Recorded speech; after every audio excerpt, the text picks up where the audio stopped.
এবার মুর্শিদাবাদের নওদাতেও তৃণমূল বনাম তৃণমূল বিধায়কের সঙ্গে তৃণমূল ব্লক সভাপতির দ্বন্দ্ব চরমে। দলীয় বিধায়ক মিথ্যে অভিযোগ করছেন ও তার কথায় প্রশাসন প্রতিহিংসামূলক ব্যবস্থা নিচ্ছে। অভিযোগ নওদার পঞ্চায়েত সমিতির সভাপতি, পঞ্চায়েত প্রধান ও অঞ্চল সভাপতি। এই পরিস্থিতি চললে গণপদত্যাগের হুঁশিয়ারি। যাবতীয় অশান্তির জন্য দায়ী ব্লক সভাপতি পাল্টা নওদার তৃণমূল বিধায়ক শাহিনা মমতাজ খান।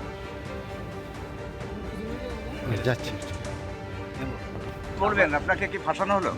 দেখুন, আমাদের বিডিও অফিসে আমরা জাস্ট আমাদের যে ক্যাশিয়ার সাহেব আছেন ওখানে আমাদের সভাপতি সাহেবে আমরা কয়েকজন মিলে কাজের বিষয়ে একটু কথাবার্তা বলতে কথা কাটাকাটি হয়। সেই নিয়ে একটা অভিযোগ হয়েছে। সেই অভিযোগের ভিত্তিতে তদন্ত সম্পর্কে আমি থানায় এসেছিলাম দেখা করতে। ওনারা আমাদের এগেস্টে একটা কমপ্লেন করছে, তাই আজকে এসেছি। এবার দেখা যাক আইন পদ্ধতিতে কী হয়, সেটা পরবর্তীগত কথা। কোনো পদক্ষেপ নেবেন কিছু? না, যেভাবে আইন পদ্ধতি নেবে আইনগতভাবে সেভাবেই চলবে। যে এটা আমাদের বিরুদ্ধে যে অভিযোগ করেছে সে অভিযোগটা সত্যতা যাচাই হবে। ওখানে আমাদের সিসিটিভি ফুটেজ আছে, দেখে নিতে পারেন যদি কোনো কিছু হয়ে থাকে ওখানে। জাস্ট কথা কাটে কথোপকথন, আর কিছুই নাই।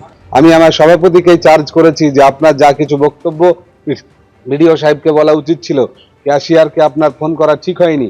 আমি নিজে বলেছি, তার সমাধান সূত্র চেষ্টা করেছি, সবাইকে নিয়ে ভিডিওকে বলেছিলাম সেদিন সেখানেই বসে যে আমাদের সমস্ত আধিকারিকদেরকে নিয়ে আমরাও থাকি, একটা আমাদের বৈঠক করা উচিত। তার কারণ অফিস পারস্পরিক সহযোগিতার ভিত্তিতে চলে, এক পক্ষ দিয়ে চলে না। তো সেই সব ব্যবস্থা হওয়ার আগেই এফআইআর হয়েছে।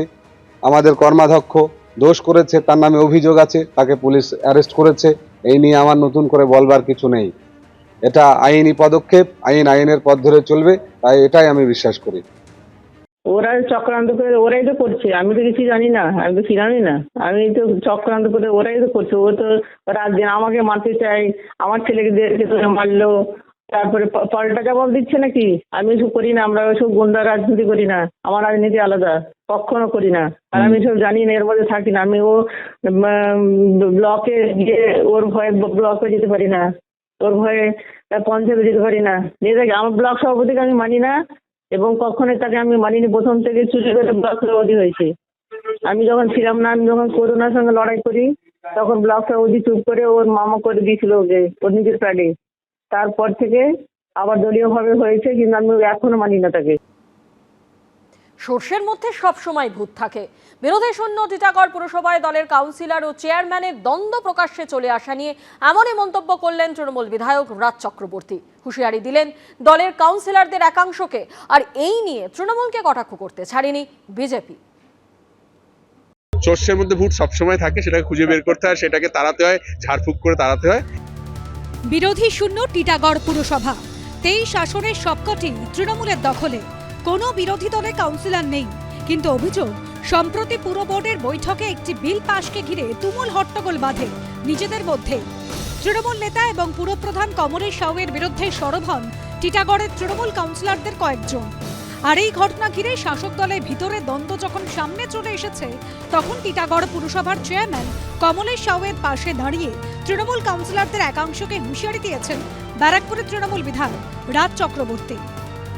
আমাদের প্রচুর এমএলএ ছিল, প্রচুর এমপি ছিল যারা 2021 সালে অন্য দলে চলে গেছিল, আবার প্রয়োজনের সময় আবার চলে এসছে। এরকম কাউন্সিলর দলের মধ্যেও অনেকে থাকে যারা 2024 ইলেকশনে অন্য দলকে সাপোর্ট করেছে এবং তারা আমাদের দলের কাউন্সিলর হয়েই আছে এখনো। এটা এক ধরনের দল বিরোধী কাজ আমি মনে করি, এবং দলকে মানে বিপদের মুখে ফেলা এবং দলকে বিব্রত করার জন্য যারা করে, আমার মনে হয় এদের মধ্যে যদি কারোর ইন্টেনশন থেকে থাকে যে বিজেপিকে সোশ্যাল মিডিয়াতে আমাদের দল বিরোধী কিছু কথা লেখার জন্য প্রভোগ করছে, তাহলে তাদেরকে চিহ্নিত করা হবে নিশ্চয়ই, এবং আমরা কয়েকজনকে চিনতে পারছি। বিধায়ক রাজ চক্রবর্তীর গলায় এরকম হুঁশিয়ারির পর দুর্নীতি ইস্যুতে তৃণমূলকে আক্রমণ করতে ছাড়েনি বিজেপি। তারা নিজের বাজেট পাস করতে পারছে না, এদের বোর্ড মিটিং করতে পারছে না। ওদেরই কাউন্সিলর চেয়ারম্যানের বিরুদ্ধে বলছে যে চেয়ারম্যান কারাপশন করেছে। কাউন্সিলরদের অভিযোগ চেয়ারম্যানের বিরুদ্ধে, চেয়ারম্যানের অভিযোগ কাউন্সিলর বিরুদ্ধে। যারা অভিযোগ করছে তারাও যে নন কারাপ্ট না, তারাও কারাপ্ট, কিন্তু ওরা সুযোগ পাচ্ছে না বেশি কারাপশন করার। চেয়ারম্যান একটু বেশি করছেন, ওরা একটু কম করছে। এবার খাওয়া খাওয়ার ব্যাপার তো, এমএলএর লোক বেশি খাবে না এমপির লোক বেশি খাবে, এই হচ্ছে ঝামেলা। 2022 সালে রাজ্যের অন্যান্য পুরসভার সঙ্গে টিটাগড় পুরসভায় ভোট হয়। 23টি ওয়ার্ডের সবকটিতেই জয়ী হন তৃণমূলের প্রার্থীরা। এবার সেখানে বোর্ড মিটিংয়ে বিল পাশ করানো নিয়ে প্রকাশ্যে চলে এসেছে তৃণমূলের দ্বন্দ্ব। সমীরণ পালের রিপোর্ট, এবিপি আনন্দ, উত্তর 24 পরগনা।